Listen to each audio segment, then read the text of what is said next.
Hi everyone, welcome to Extraordinary Taste. Rue is most often used now as an ornamental plant in North America. However, in Cantonese cuisine, it's commonly added to mung bean soup as a culinary herb. They have a strong aromatic smell and a distinctive taste.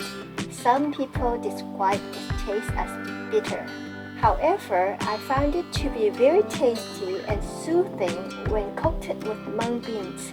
Maybe it is because mung beans and rue are rich in nutrition and antioxidants that can be used to detoxify.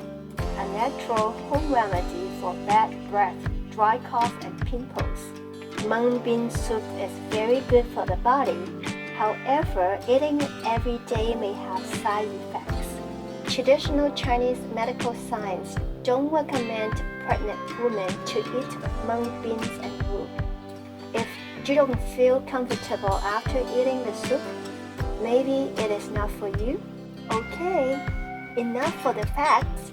Let's make the soup. 1 cup of dried mung beans. Wash and pick out any bad ones. It's always a good idea to wash the beans so any impurities are washed away before soaking. Soak the beans overnight or at least 4 hours. Soaking cuts down cooking time and also reduces gas for easier digestion. It is also believed it helps to remove some of the purines in beans. Foods that contain purines such as mung beans can cause gout.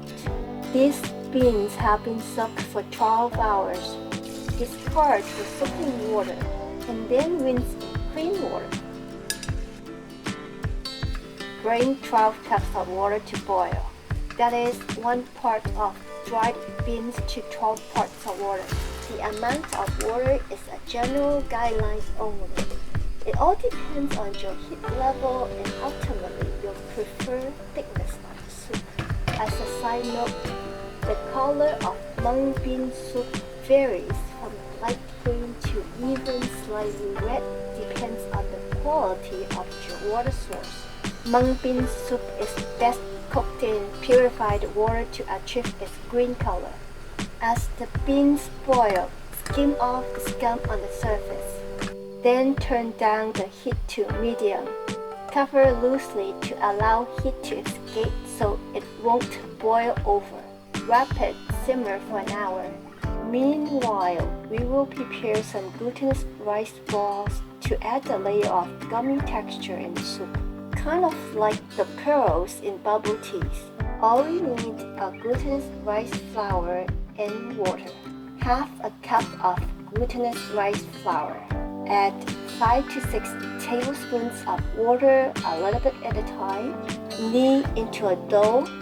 This takes only a few minutes to mix in all the dry flours to form a smooth dough.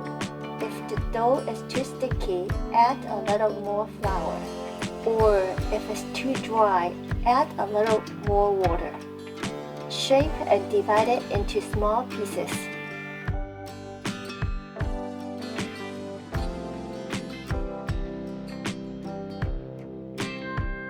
Then roll them into balls.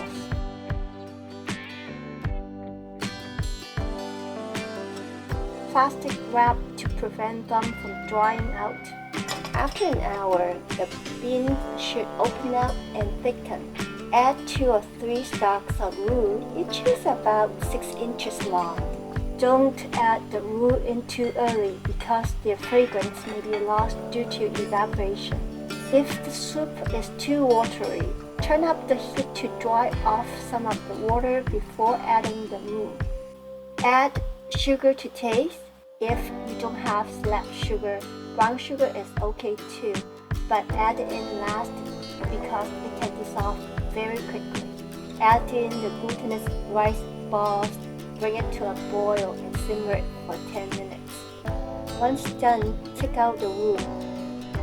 The soup can be served hot or cold. Summer is a great time to enjoy it cold.